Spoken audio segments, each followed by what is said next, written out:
My wife betrayed me by cheating with my best friend and tried to pass his baby off as mine. Little did she know I discovered the truth and delivered the ultimate revenge she never saw coming. It seems like my marriage has come to an end. I'm almost completely sure it's over, though I'll have official confirmation soon. Normally, this would take a while, but the hospital is hurrying the DNA test due to special circumstances. I doubt the outcome will change anything.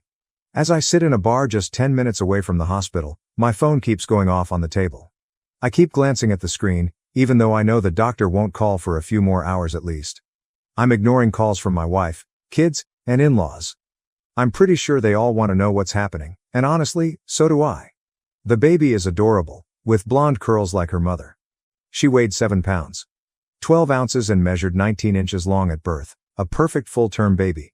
But according to my wife, she was premature by about 6 weeks. I don't have a medical degree, but I'm not stupid either. A baby born that early wouldn't look as perfect in its development and coloring. My wife lied, big time. And now that I'm seeing things clearly, I know my biggest fear has come true. The child she's claiming is mine is actually my late best friend's.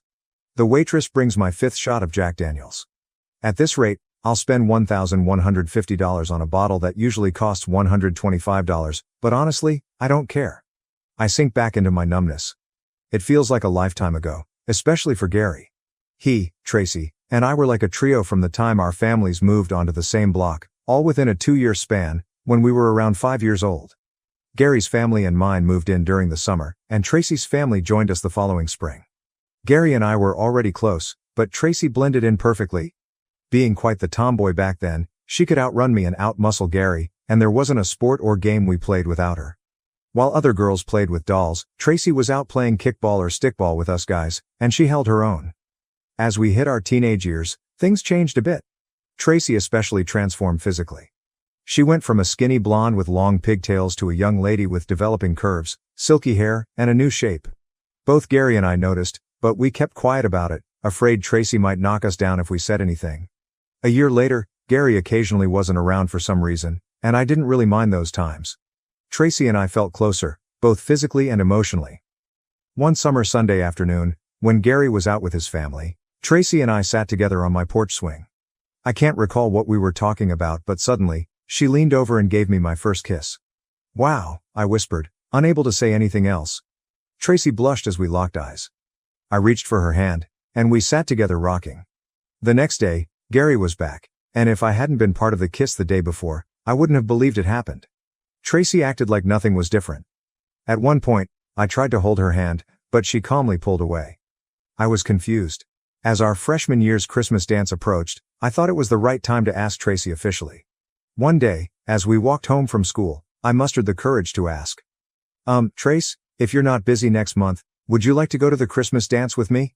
Tracy, who was walking between Gary and me, suddenly stopped, making us halt too. I noticed Gary smirking as we paused. I'm already going with Gary. He asked me yesterday, Bobby, Tracy said, seeming uneasy. Gary grinned, and I felt like I'd been punched in the gut. "So sorry, Bobby, you were too slow," Gary chuckled. I felt foolish in 2 ways. First, I had no clue Gary liked Tracy. And second, there's an unspoken rule among guys. You don't mess with your buddy's girl. "Hey, Gar, I didn't mean anything by asking. I didn't know, man." "I understand, Bobby. No hard feelings," he said cheerfully. Tracy squirmed uncomfortably for the rest of the walk home. She and Gary chatted while I stayed quiet. I didn't invite anyone else to the dance, and I didn't go solo. I felt let down by both my closest friends. That night, my dad noticed I was down and guessed why. He found me in my room, listening to music. "Girls, huh?" he said, settling into the chair at my desk. "Can't live with them, can't kill them." I shook off my thoughts, surprised by his words. He grinned at me. "Thanks, Dad, I appreciate it," I replied. With nothing more said, the 3 amigos became the 2 amigos and their friend. After the dance, Tracy and Gary became an official couple, sticking together through high school. I eventually started dating other girls. The 2 amigos parted ways when college started. Tracy headed to Michigan State, while Gary chose UCLA. I ended up at Michigan State too, but I kept my distance from Tracy during our first year, out of respect for Gary. Tracy was confused by this, but I didn't want anyone thinking I was trying to come between her and Gary. One day, Tracy's mom, who I saw as a second mom, asked if I was upset with her daughter. Rhonda and Mark Ford were like family to me, and I respected them a lot. She misses the old days, Bobby, Mrs. F told me. Can't go back, Mrs. F. We're not kids anymore, and if she's not with me, Gary's the best guy for her, I replied. Things stayed the same sophomore year, but near the end of junior year, Tracy invited me to her sorority formal. I was surprised and cautious. Tracy, aren't you still with Gary? I asked. I don't want to cause any issues. Gary and I split after summer, she said. He's staying in California for law school and didn't want to hold me back. Law school? Gary? That's unexpected, I said. Our first date was uncertain. She asked for a second, and by the fourth, we were intimate. I noticed she wasn't innocent, but I wasn't either, so I let it be. We dated for 2 years before tying the knot. Despite my reservations, Gary stood by as my best man. It was awkward having the guy who used to date and be intimate with your spouse as your main supporter during the wedding ceremony. After the wedding, Gary returned to California, and I didn't think much about him for over 2 decades. Our daughter Kay arrived 2 years after our marriage, followed by our son, Jeffrey, 2 years later. We learned from my mom that Gary would be visiting home soon. Our parents still live nearby, and Mrs. Prescott mentioned to my mom that Gary was coming back to bid farewell. He had cancer and wanted to see his folks while he still had the strength. My mom proposed organizing a gathering for him to see old friends and family, which Gary's mom agreed to. Despite being in the early stages of treatment, Gary looked relatively well, though his deep sadness was apparent. He was alone, divorced twice, and childless. The three of us, Gary, Tracy, and I, spent hours discussing life, particularly his, and how it would conclude. Towards the end of the evening, Tracy proposed an idea that would later strain our marriage. How about we come out and care for you until it's time for hospice? Tracy asked. Both Gary and I were taken aback by Tracy's proposal. It wasn't something we had discussed before, and initially, I wasn't sure how we could make it happen. Hell, our oldest friend Bobby, who else could do this? Tracy argued. But the doctors say I might have several months before I need hospice, Gary pointed out. You can't just drop everything to take care of me. You're already supporting 2 kids in college. I work for an insurance company that values family leave, Tracy explained. Bobby can use his vacation time, and we can make it work. That might only give us a couple of months, hun, I replied. It's not enough, I said. Well, we could take turns and stretch it out to 4 months. I can manage on my own the rest of the time, Tracy suggested. I didn't like the sound of this plan. While I knew Gary was our oldest friend, Tracy had just volunteered to spend several months away from me and our home to care for him. Since she made the offer in front of Gary, backing out would make me look like the bad guy. Still, Tracy, that's a big commitment, I began, but she cut me off with a glare. That's settled, that's what we're going to do, she declared. I swallowed hard and stayed silent. That night, as soon as I walked through the door, I couldn't hold back my frustration. What's going on, Tracy? You're just going to leave me for months to take care of an old flame? You're so selfish, she yelled. Is this about him sleeping with me before you? I slept in Jeffy's old room that night. It took us 3 days to reach an agreement on helping Gary, which basically meant Tracy got her way, and we did exactly as she promised Gary. He was grateful, and I lost count of how many times he thanked Tracy and me. After the first month, I couldn't help but feel guilty for my initial reaction. After the first month, I was pretty worn out from juggling work, taking care of my home, and assisting Tracy with Gary, who had his good and bad days. By the second month, I started feeling something was off between Tracy and me. I figured she must have been tired too, with everything she was doing for Gary, sometimes more than I thought was necessary, so I didn't dwell on it too much. But I couldn't help noticing the subtle exchanges between Tracy and Gary, like they had their own secret language. Things went downhill even more over the next couple of months. There were times I felt like I was intruding on their time together. I also noticed Tracy was a bit distant during our intimate moments. After a week apart, I was eager to reconnect, but she seemed disinterested. I figured it was probably due to exhaustion, both mentally and physically. After 4 months, I had used up all my days off, and even though Gary's health was declining, I knew he still had some time left. Tracy would have to handle everything on her own, and I had to come to terms with being alone for a month or more. When I ran out of time off, our daughter Kaylee stepped in to help, which I thought was wonderful since Gary was her godfather. She spent 2 weeks at different times assisting her mom. About a month later, Gary had to move into hospice care, and within another month, he passed away. I flew back to California for his funeral. Tracy was devastated. Just like Gary's parents, they couldn't thank Tracy and me enough for all our help, but I redirected most of the gratitude to my wife. When Tracy returned home, she seemed distant with me at first, which I figured was due to her grief. Then, out of nowhere, things changed, and for the next 3 weeks, we were intimate every single day. It felt like we were young again. A month later, Tracy shocked me by coming out of the bathroom with a positive pregnancy test. I should have been surprised by her lack of surprise, but I was too stunned by the news itself. Tracy and I were both 45. Our kids were 22 and 20. Wait, wasn't she on birth control? I'm sorry, baby, but I forgot my pills when we went to California, and once I stopped taking them, I never started again when we got back. And you know we're against termination. We can handle this together, just like before, she said. I found myself agreeing with her, though I was in disbelief. Wow, I thought, I'm going to be a father again. For about a week, I couldn't wipe the grin off my face. With Tracy's increased libido, we were intimate every night, sometimes twice. It was almost overwhelming, but in a good way. When my daughter came home for a long weekend, she and Tracy went out shopping for baby and maternity stuff. We'd already gotten rid of all our old baby gear. They came back all excited and joking, and I ended up lugging in a bunch of bags from the car. The girls whipped up a quick dinner, and we all chuckled as Tracy shared her thoughts on the differences between the things she bought today and what was around a couple of decades ago. She mentioned feeling a bit awkward in some of the maternity clothes because they seemed more suited for women 20 years younger. Well, Mom, it's not your fault if you're a mile and someone took it too seriously, Kaylee joked. As I thought about Kaylee's comment, I noticed Tracy giving her a quick frown. It struck me that Kaylee said someone, instead of Dad. It wasn't just a passing remark, and it made my stomach churn. It brought back some of the discomfort I felt when I visited California to help with Gary.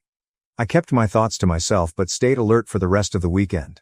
I heard a few more comments with double meanings, and I wondered if my daughter was aiming them at me or my wife. I tried to subtly find out when Tracy was out of the room, asking Kaylee how she felt about becoming a big sister again. I could tell she was thinking hard about how to answer. She avoided eye contact for about 30 seconds, then let out a giggle before trying to cover it with a fake cough. I think it's cool that Mom is still so hot, and you're like the man, she said, looking uncomfortable and quickly leaving the room. I reached for a couple more cigarettes from the pack I'd started carrying around. Tracy kept growing bigger, and I thought she looked more lovely every week, even though I still felt uneasy. I couldn't quite figure out what was bothering me, or maybe I just didn't want to think about it. A few months later, while I was at work, I got a surprising call from Tracy. She had taken time off from her job after returning for just 3 months. Hey, Dad, mind giving me a ride to the hospital today? She asked in a flirtatious tone. Since I thought Tracy was only around 6 or 6.5 months pregnant, and she sounded incredibly seductive, I wasn't sure what she was asking. Why the hospital, honey? Is something wrong? I asked, feeling more than a little worried. Well, babe, my water broke, and I just don't feel like walking to the hospital, she purred. Oh crap, was all I could think to say. I grabbed my keys, quickly told my boss the news, and rushed out to my car. Although I lived 15 minutes away from work, that day I made the drive in just 12 minutes. I couldn't shake the feeling that Tracy was too calm for someone who was only 6 or 6.5 months pregnant. A premature birth isn't good for the baby's health. When I got home, Tracy seemed surprisingly relaxed, but I was more nervous than I'd ever been with our first 2 children. 10 hours later, I became the father of another beautiful, seemingly perfect daughter, or so I thought. I felt sick to my stomach and then some. After the nurse took the baby to clean her up, she started to hand her to me, but instinctively I pulled back, much to the nurse's surprise. This baby was full term, right, Doc? I whispered, barely audible. He glanced at me, then over at Tracy, who was still being cleaned by another nurse. They shared a look, and then I noticed Tracy subtly shake her head.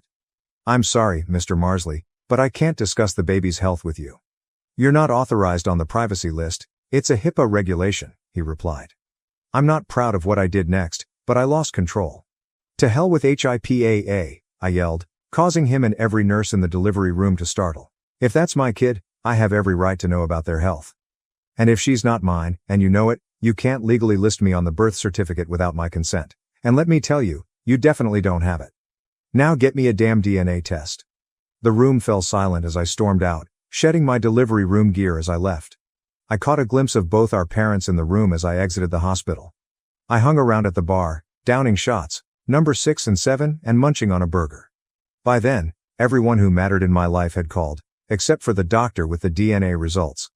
I figured Tracy didn't want to drag things out, because at that point it seemed pretty clear. Damn it, I thought. 7 shots of Jack and a boatload of stress took precedence over finding out your wife gave birth to someone else's kid, because I slept like a rock that night.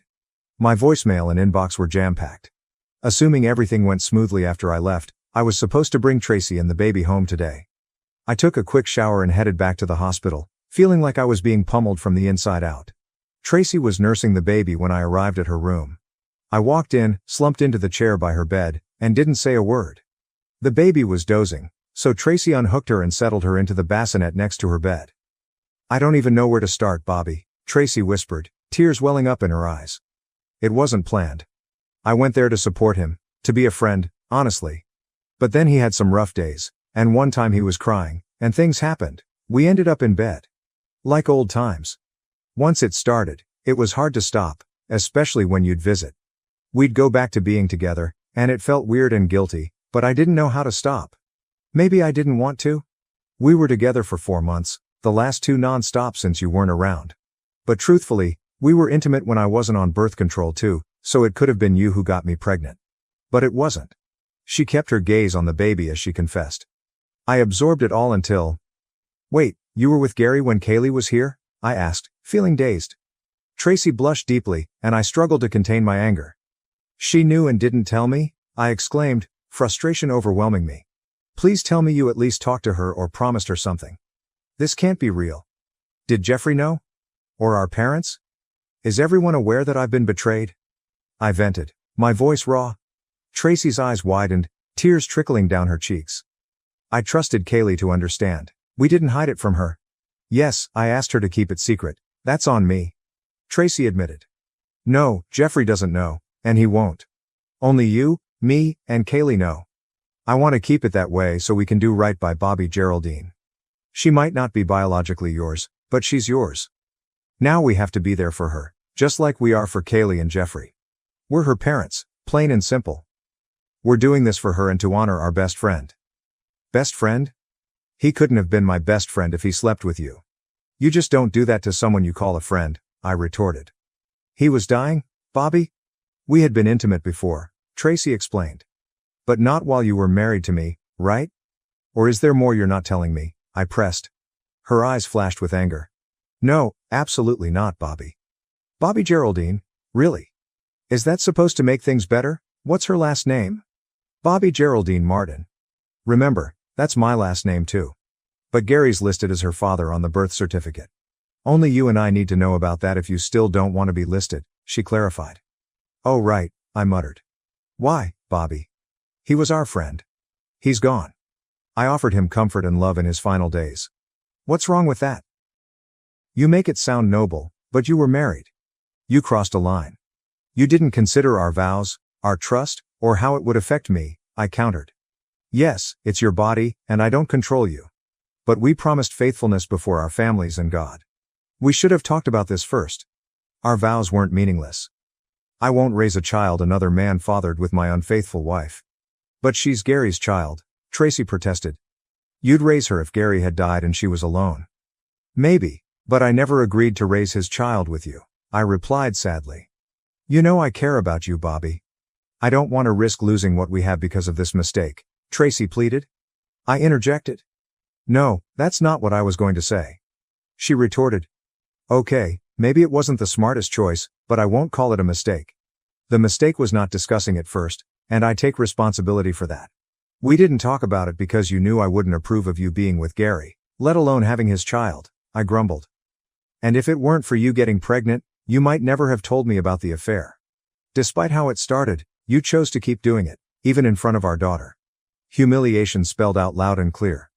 "Bobby, thanks a lot, Kay and Jeffrey. Both returned from college the following weekend to meet their new sibling. I was distant with my daughter when she arrived, and she seemed guilty. Kaylee and I cooked dinner together that night while she and Jeffrey cooed over the baby for an hour. She avoided making eye contact with me as we worked silently in the kitchen.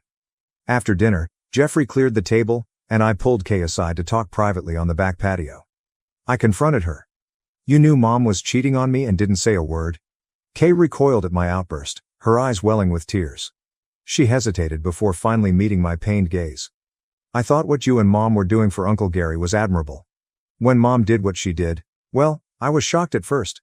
But then I saw it as courageous, sad, compassionate and loving, almost like a Shakespearean tragedy. I never imagined she'd get pregnant. I thought he was too sick for that, and I assumed she was on birth control, she explained. A compassionate friend or a cheating witch? I guess those are my options then, I angrily said as she wept. What about the disaster that's become of my marriage? Did you even think about your old man? Obviously not. The kids returned to college on Sunday afternoon. After that, it was just us three, and the house felt eerily quiet. Tracy tried multiple times over the next few days to involve me with the baby, even if it was just holding her for a moment. Every time I declined, much to her frustration. You're acting like a child, she yelled at me once when she asked me to hold the baby for a moment. Hey, grow up and take responsibility. Tracy rarely used strong language with me in all our years together. I could tell she was angry, but I wasn't concerned. I stared blankly at her and left the room without saying a word. Work became my refuge. I could spend 40 hours a week away from home. When I was there, I often found myself alone. I had a lot to sort out. I knew I shouldn't blame the baby, it wasn't her fault, but at the same time, she wasn't my responsibility. She was Tracy's.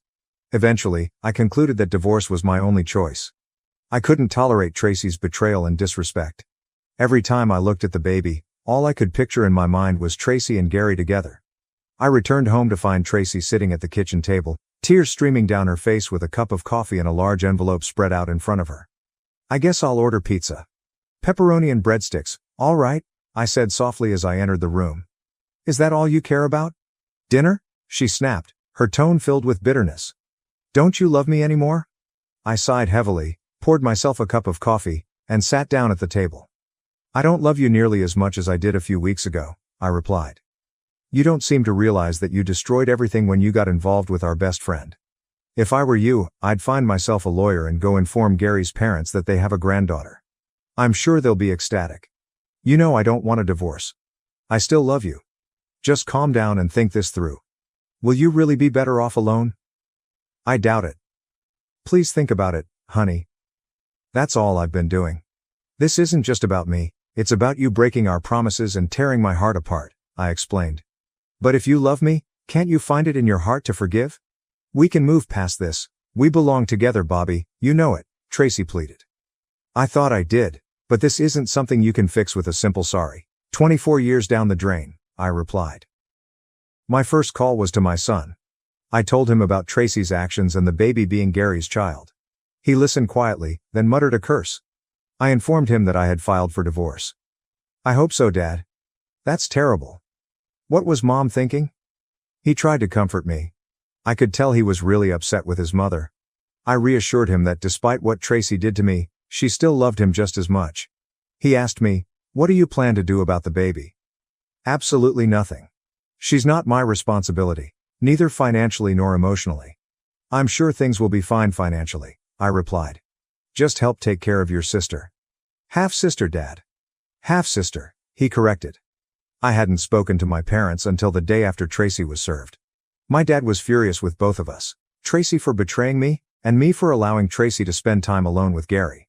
You knew they had feelings for each other long ago. I can't believe you'd be that oblivious, even if you trusted her completely. Come on, boy, you know you can't trust any other guy when it comes to your woman, he said. I had to agree with him. I should have put up more of a fight to keep Tracy away from Gary. That part, at least, was my fault. Mom saw things differently from Dad. She thought I was wrong for leaving Tracy and not trying to reconcile. Everyone makes mistakes, she said softly while Dad sat there looking angry. Mom, a mistake would have been if she had slept with him once. Sleeping with him for 4 months was a choice, hardly a mistake, and doing it without protection? Unbelievable, I argued. Still, Bobby, deep down, you know you still love her, and she's going to need help raising the baby. That's your responsibility, Robert. By the way, I still consider that baby my third grandchild, Mom added. The way Mom used my full name and her tone told me she was siding with Tracy. Dad glanced at the ceiling, then back at me. He knew he'd be in trouble with her later. I didn't call Kay. I figured she was probably Tracy's first call after being served. My assumption was confirmed when Kaylee angrily called me later that day. Uncle Gary's dead, Dad. Forget about the affair. She can't change it now. Move forward. You and Mom still love each other, and now there's a baby involved. Step up for Mom and Bobby G, she urged. Sage advice from someone who didn't feel the need to tell her own father that her mother was cheating.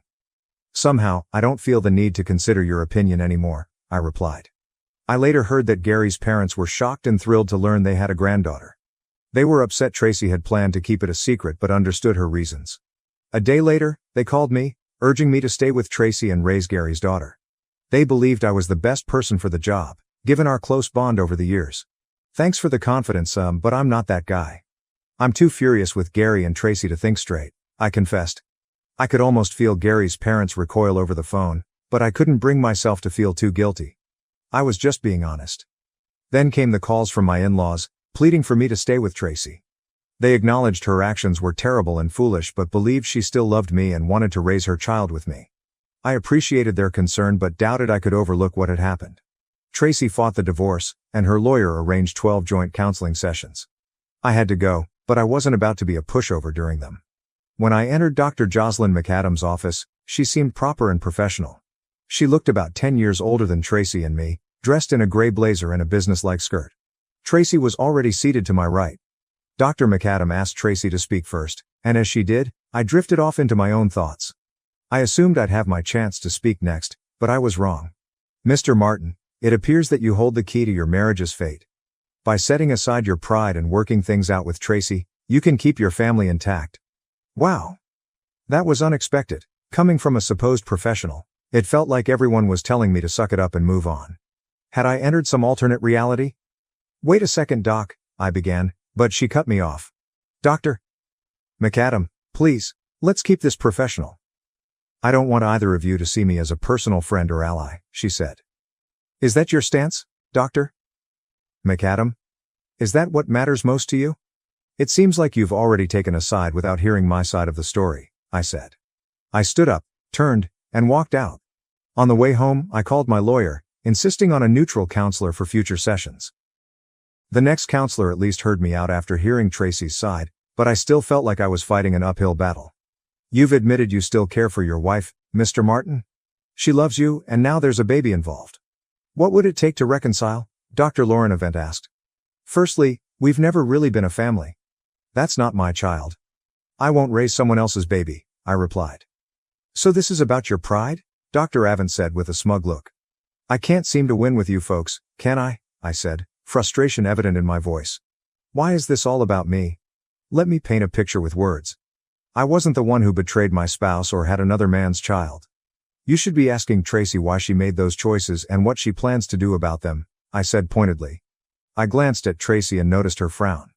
The counselor tried to keep a neutral expression, but I didn't see that coming, like the old Monty Python joke about the unexpected Spanish Inquisition. Mr. Martin, if you divorce your wife and later marry a woman with children, wouldn't you essentially be raising another man's child? Dr. Avent queried. Well, you got me there, Doc. But in Tracy's case, the child was conceived while we were married, which I think is a big difference, don't you? She nodded slightly, but she wasn't done. But since the man in question died before the child was born, aren't we just splitting hairs? Aren't you being petty about it now? Dr. Avent countered. Petty? Petty is when you know you messed up but choose to hide it. She didn't confess until I confronted her, I retorted. She seemed about to continue, but I had enough. Doc, this is absurd. Yes, I still love her. You can't just switch that off. But how can she claim to love me when she cheated, got pregnant, and tried to pass off the baby as mine?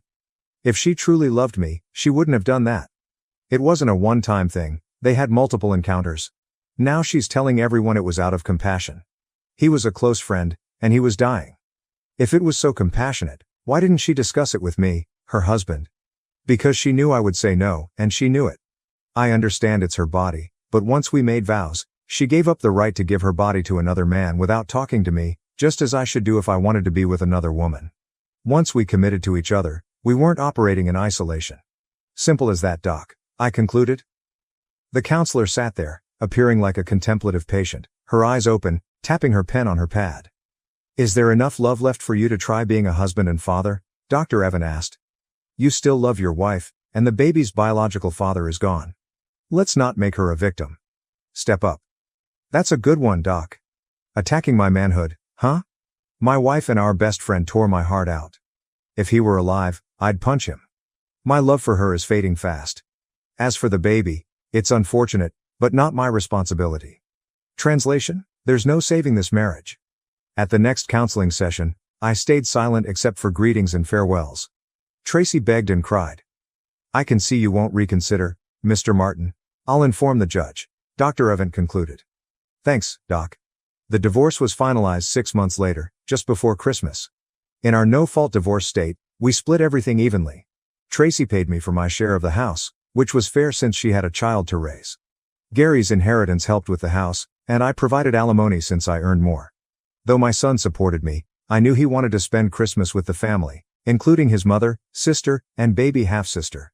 I agreed, planning to celebrate New Year's together. 2 days before Christmas, I visited my old house to drop off gifts for everyone, including my ex-wife and her baby. It wasn't much, but I didn't want to seem petty in front of my kids. Tracy was surprised to see me holding Bobby Geraldine when she answered the door. She hesitantly let me in, surprised by the gifts. Walking into the living room, I noticed the familiar Christmas decorations, but I hadn't set them up this time. Tracy saw the emotion on my face as I looked around and fought back tears. Want some eggnog, Bobby? Then I'll put the presents under the tree. Could you hold the baby for a bit? I wanted to refuse, but I couldn't bring myself to do it. Reluctantly, I took the baby, her baby with Gary. I fought back the feeling rising in my stomach as she went to get the eggnog. I held the child at arm's length for about 30 seconds, then cradled her in my arms like I used to do with my own kids long ago and sat down. Tracy returned with 2 glasses of eggnog and sat in the other chair, smiling as she saw the baby in my arms. You were always great with the kids, Bobby. Not every man has your touch with babies, she said softly. I smiled awkwardly. The baby was beautiful, mostly like her mother, but I couldn't shake the discomfort given the circumstances. Can you forgive if you can't forget? I doubted it, though many in my family disagreed. After some small talk, Tracy took the presents and began arranging them under the tree. She paused at the first one with Bobby Geraldine's name. You didn't have to include her, Bobby, Tracy said, tears slipping down her face. Christmas is for everyone, babe, I couldn't leave her out. I glanced at the baby in my arms. In different circumstances, she could have been mine. I felt a lump in my throat. I couldn't blame the child, even though I despised what her mother did. It wasn't by chance that Tracy handed me the baby to hold. Tracy got emotional when she spotted the first present with her name on it. Oh, Bobby, really, you shouldn't have? I wasn't expecting anything. I didn't get you anything. I'm sorry. Don't worry about it, Tracy. I just want you guys to have a great Christmas. You know, you could come over in person. You'd be more than welcome. We'd have plenty of food. I know the kids would love it too, she said. Not this time, Trace. Maybe another year. It's too soon, too raw for me. Tracy lowered her gaze. I wasn't trying to be mean. I was being honest. My wounds were still fresh. On Christmas Eve I found myself at Barnes & Noble in the late afternoon. I was engrossed in a new Clive Cussler book I'd bought for myself, sipping on a peppermint mocha latte from the Starbucks inside. There were a couple of other folks reading in Starbucks too, like me. We were practically kicked out when they closed. I went home to a quiet house, but I was prepared. I'd picked up some chicken salad and made some toast. Ruffles chips and Don Julio tequila rounded out my meal. I sure know how to treat myself. I woke up a bit hungover on Christmas morning. After 4 aspirin, a couple of Pop-Tarts, and 3 cups of coffee, I was ready. The only hitch? I didn't have any big plans. I ended up at my parents' place, where we enjoyed Mom's baked ham dinner and exchanged a few gifts. My kids had left presents for me there once they knew I'd be around for the holiday. We sipped on hot chocolate with peppermint schnapps after dinner. Memories of past Christmases flooded my mind. I admitted to myself that I still had some feelings for Tracy, and I wondered if I'd made the right decision. It seemed like everyone was reflecting on their past, including me.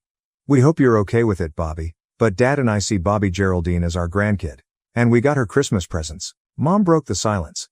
Gary's gone, Bobby. The baby won't know him. She'll accept any good man as her dad. We don't agree with what Tracy did, but we kind of get it, and we still love her. You could step up, Bobby. You should. Everybody wants that, and I think you do too. You just don't know how to admit it. You worry people will think less of you for taking her back and raising the baby. Mom teared up when she finished. Dad shot daggers at me. Was I the only one missing something? Maybe. But I couldn't live with myself if I did that. She cheated for months, tried to trick me, and had another guy's baby. Her excuse about Gary being compassionate fell flat to me. A year later, not much had changed. Work, home, alone, no dating, fewer friends. I never had many friends anyway. Tracy had lots, and as a couple we did too. But they mostly vanished after the divorce. I wasn't shocked her friends left, but I was surprised our mutual ones did too, until one former friend spilled the beans.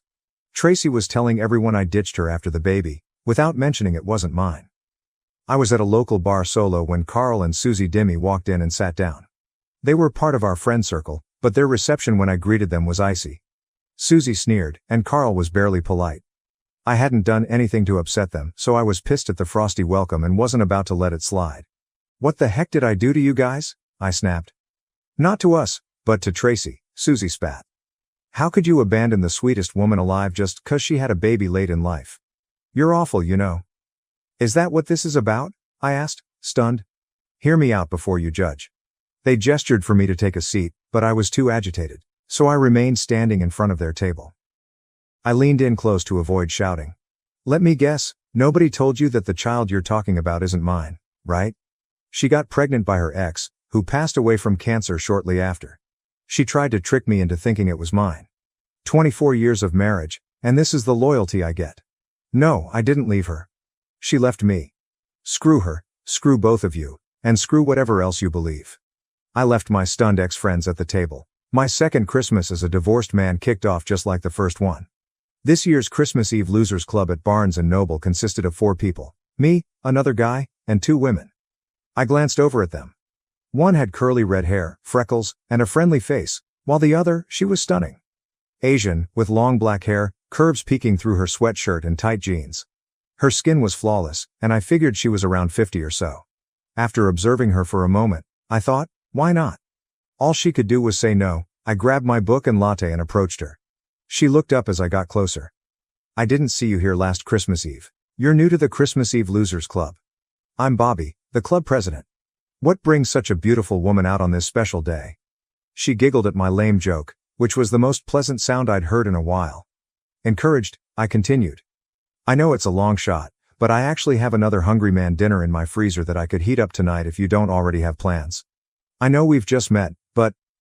I tried my best to give an innocent look, hoping I still remembered how to do it. "Well, I don't usually do anything wild like this, but since you're the club president and you're talking about Hungry Man, yeah, I'm in. By the way, I'm Angel Wong. Bobby Martin, club president, here to serve." I shared my address with her and told her to come over at 6. Then I headed home to get the dinner cooking. Both meals were heating up when she arrived, exactly at 6. I couldn't help but think we were both a bit crazy. We sat down at the kitchen table to eat our dinners and share a bottle of Burgundy. I opened up about why I was at Barnes & Noble on Christmas Eve, and she shared her story in return. Angel, who was 5 years older than me at 52, had been divorced for 10 years after leaving an abusive husband. They were married for 16 years, but his abuse began after a decade and escalated until he put her in the hospital with a broken jaw. Angel was petite, standing at 5 feet 1 inch and weighing around 100 pounds, while her ex was slightly taller and heavier at 5 feet 2 inches and 120 pounds. Angel found it hard to leave him, believing she was to blame. It wasn't until a counselor helped her realize she wasn't at fault that she decided to divorce him after waking up in the hospital from another beating. Her husband was convicted of battery and served 2 years in jail before disappearing from her life entirely. Fortunately, they didn't have any children. Angel confessed that she hadn't dated much since her divorce and had no family in the area. Christmas was always a tough time for her, she admitted, holding back tears. "It might have been a bit crazy for me to agree to come here tonight, but I just didn't want to be alone. And who could say no to a Hungry Man dinner," she admitted. I was wallowing in self-pity at Barnes & Noble, but talking with Angel made me realize I still had it better than many. We settled on my couch, sipping wine and watching a few Christmas movies. We started with the Mr. Magoo version of A Christmas Carol, and I knew Angel was something special when she fully agreed with my take that Mr. Magoo was the ultimate Scrooge. After that, we watched Grinch, and by the halfway point of It's a Wonderful Life, I noticed Angel had drifted off. She looked so peaceful that I grabbed a big quilt, covered her with half, and snuggled under the other. At some point, I must have dozed off too. When I woke up, we weren't sitting up side by side anymore. Somehow, we were lying down with Angel's head resting on my chest and half her body draped over mine. I had one arm wrapped around her tightly while my other hand found its way into a back pocket. The TV was playing softly in the background. As strange as it was, It felt so right to hold Angel as she slept for another 20 minutes. When she stirred and opened her eyes, confusion flashed across her face. I lifted my head as much as I could and gently kissed her nose. She crinkled it up cutely and then flashed me the brightest smile I'd seen in years. "Morning," she asked hesitantly. "Merry Christmas," I replied, squeezing her tighter. We lay there, both smiling for another 5 minutes before she spoke up again. "I've never done anything like this before, I swear," she protested, her cheeks turning red. "But is it just me, or do you feel it too?" I grinned from ear to ear. "Hell yes, I'm feeling it." She inched closer until our lips met, and we shared a passionate kiss. It wasn't long before clothes started coming off. She was even more amazing than I had imagined. I thought to myself that this situation was pretty wild, even though I had just met this woman. Everything felt so right between us. Then, when I glanced up, I saw her looking at me, and it seemed like she was thinking the same thing. "You know, this might sound crazy," I began. "But do you happen to have any plans for today? Because I've got all the fixings for a top-notch Christmas dinner, and if I'm going to go through all this trouble, well, it wouldn't hurt to have a beautiful woman sitting across the table from me." Her smile widened, warming my heart. "I need a shower, and I didn't bring any spare clothes," she said. I smiled back. "My shower is big enough for two, and I'm sure I have a shirt or something that would fit you." Her eyes sparkled. "If you can handle seeing me without makeup, I'm in," she replied. We headed to the kitchen, and I poured us each a glass of Riesling as I started preparing the meal. "So, you don't have any plans today? No family gathering or anything?" she asked. "Well, I was invited to a big family Christmas dinner this year, but I told them I had other plans," I explained. "My ex is hosting everyone at our old house, the kids, my parents, her parents, and Gary's parents. It's a whole setup. She'll make sure I hold her cute kid. All the parents will be telling me to step up, and she'll be there telling me she loves me and needs me, that we can make it work again." I said I had other plans, but everyone knows I'm lying. I told her I'd try to stop by for a bit if I could. They don't understand where I'm coming from. I didn't cheat. I shouldn't have to apologize because Tracy cheated and messed up. We had something special until we didn't. But speaking of something special, how about we focus on us? We both smiled. I walked over to Angel, and we shared a deep kiss. Just then, I heard a key in the door lock, and the door swung open. It was my son calling out as he entered. Angel and I froze in the middle of our kiss. "Dad?" he called out before spotting us. Oh wow." He glanced at us kissing, then shifted his gaze to Angel's fully exposed legs.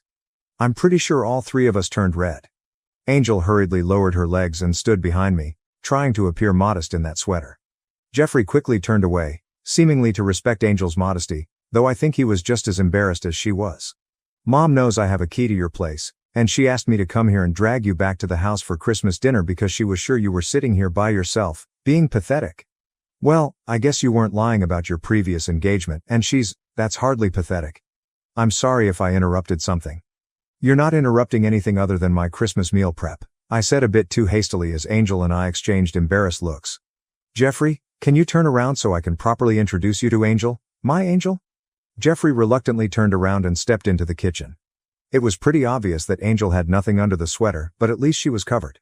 She glanced at me, shrugged, and then embraced the situation. Jeff, being a typical guy, couldn't resist. He stole another glance at Angel, then gave me a nod of approval. "Nice to meet you, Angel, and thanks for being here for my dad," Jeffrey said. "It's my pleasure, Jeffrey. Your dad's pretty great," Angel replied. "Yeah, seems like some folks in the family forgot that for a bit," he remarked. "Did everyone dig the gifts I dropped off?" I asked, shifting gears. "How about Bobby G? Did she like her presents?" "You've still got the magic touch, Dad. Everyone loved their goodies.